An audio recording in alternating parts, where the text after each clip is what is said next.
नमस्कार, स्वागत है आप सबका।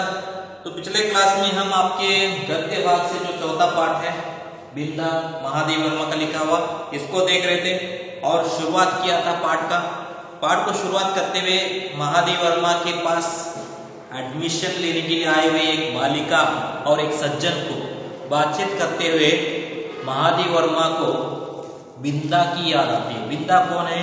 उसकी उस समय की सहेली है जब महादेव वर्मा जीवन और मरण के नियमों को जान नहीं सकी थी, यानी कि इतनी छोटी कि उनको पता ही नहीं था कि जीवन क्या है, मृत्यु क्या है।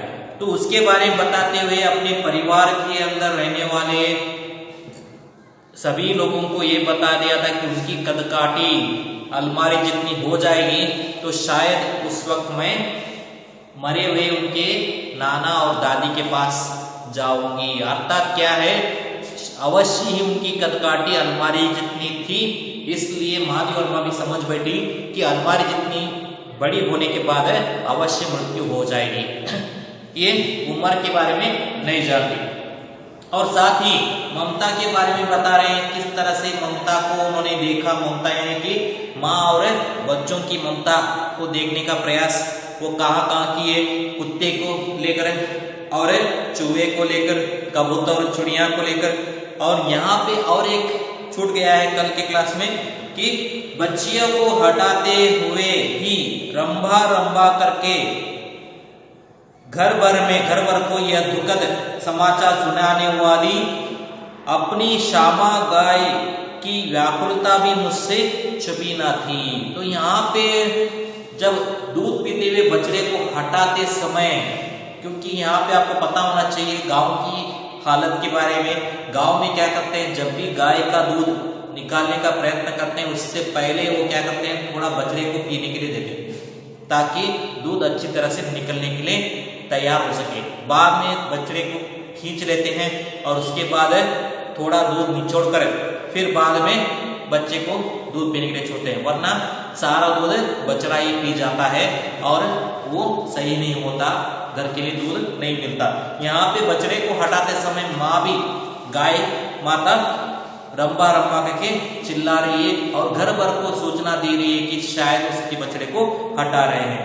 एक बच्चे कंधे से चिपकाए और एक की उंगली पकड़े हुए भिखारी द्वार पर फिरती थी। वह भी तो बच्चों के लिए ही कुछ मांगती रहती होगी।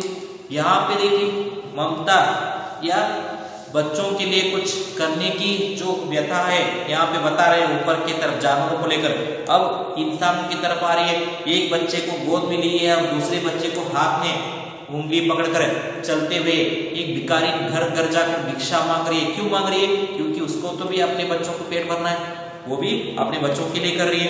अतः मैंने निश्चित रूप से समझ लिया था कि संसार का सारा कारोबार बच्चों को खिलाने पिलाने सुलाने आदि के लिए ही हो रहा है। संसार का प्रमुख कार्य क्या है? बच्चों की लालन पोषण। माता पिता का प्रमुख कर्तव्य क्या है? बच्चों को सही मुकाम पर पहुंचाना। तो यही सब कुछ हो रहा है, संसार का मुख्य कारण यही है।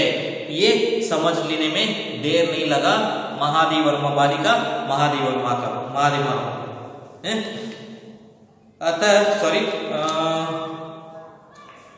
और इस महत्वपूर्ण कर्तव्य में भूल न होने देने का काम मां नामधारी जीवों को सौंपा गया है।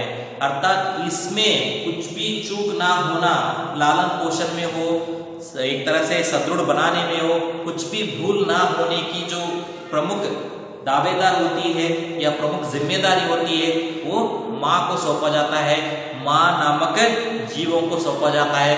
वही महत्वपूर्ण है। स्वयं देख लीजिए, यहाँ पे उदाहरण जितने भी दिए हैं सभी माता ही हैं। पिता का धर्म क्या है? सिर्फ बाहर से कुछ चीजों को लाकर सौंपना और जो भी बाहर से चीजें को ये व्यवस्था करना होता है वो पिता का कर्तव्य होता है। लेकिन पूर्ण तरह से एक तरह से बच्चे के लालन पोषण में सबसे ज्यादा मैं कहूंगा कि 90% योगदान माता का ही होता है। उसके बाद यौवन अवस्था में पिता के भी कुछ फर्ज होते हैं, उनके पढ़ाई लिखाई के बारे में सोचना, उनके शादी विवाह के बारे में सोचना, उनके उज्जवल भविष्य के बारे में कुछ निधि जमा कर रखना, ये सब कुछ पिता का धर्म होता है। लेकिन माता का सबसे ज्यादा बचपन से लेके कुछ हद तक उनके पैर खड़े होने तक का लालन पोषण है माता का। और बिंदा की भी तो माँ थी, जिन्हें वह पंडिताइन चाची और बिंदा नई अम्मा कहती थी। बिंदा की भी माता थी और बिंदा की माता को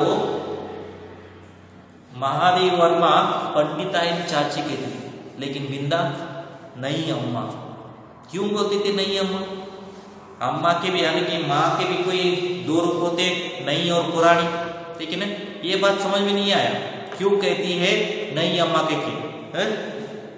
वे अपनी गोरी मोटी देह को रंगीन साड़ी से सजे कसे चारपाई पर बैठकर फूले गाल और चिपटी सी नाक के दोनों ओर नीले कांच के बटन सी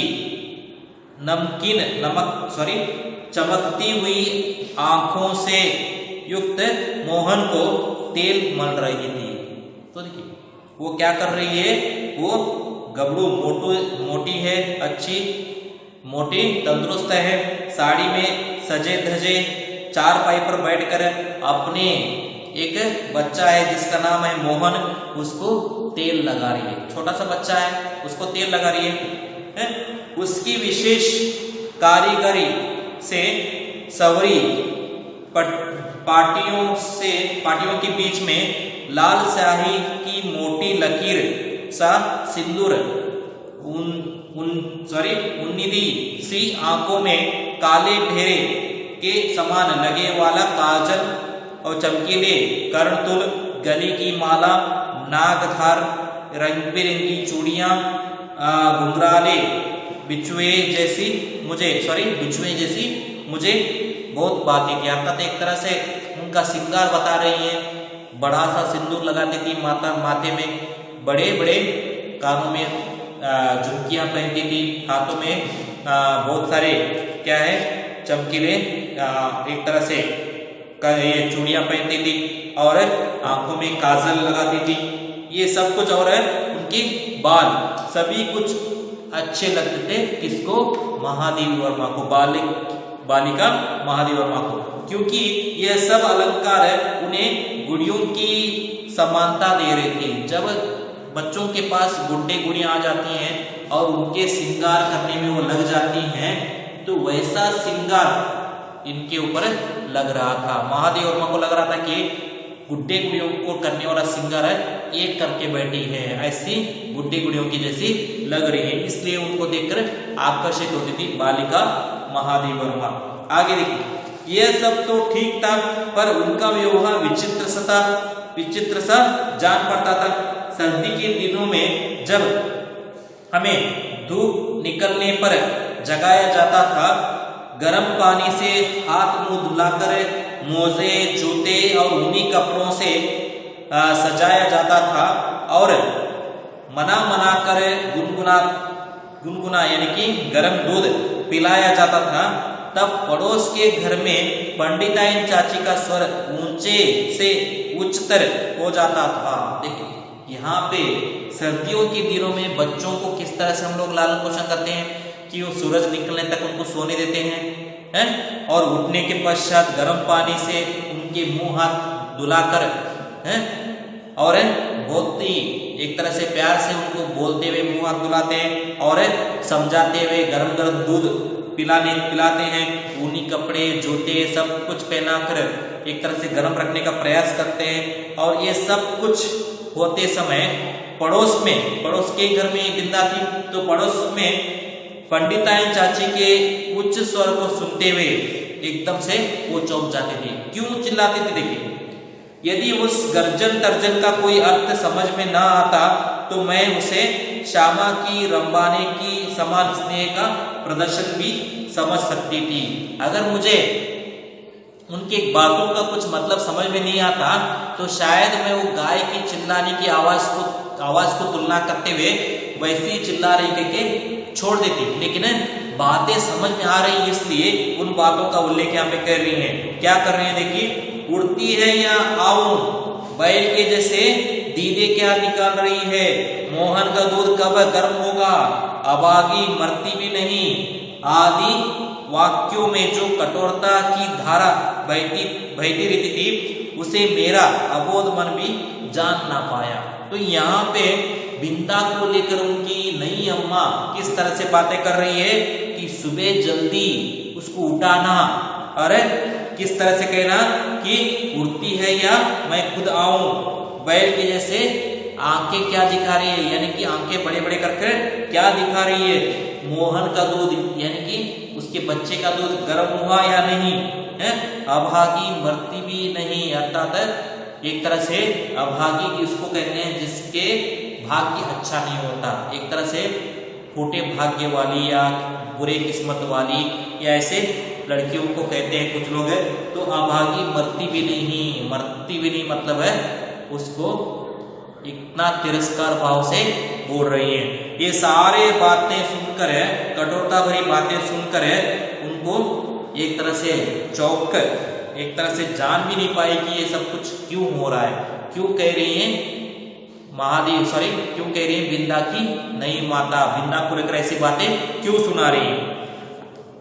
तो यहाँ पे थोड़ा स्टॉप करना चाहूंगा क्योंकि आगे एक बड़ा पैराग्राफ है, उसको समय रहते समाप्त नहीं कर पाएंगे, इसलिए आगे का पैराग्राफ लेकर हम कल उपस्थित होंगे। कल फिर मिलते हैं, धन्यवाद।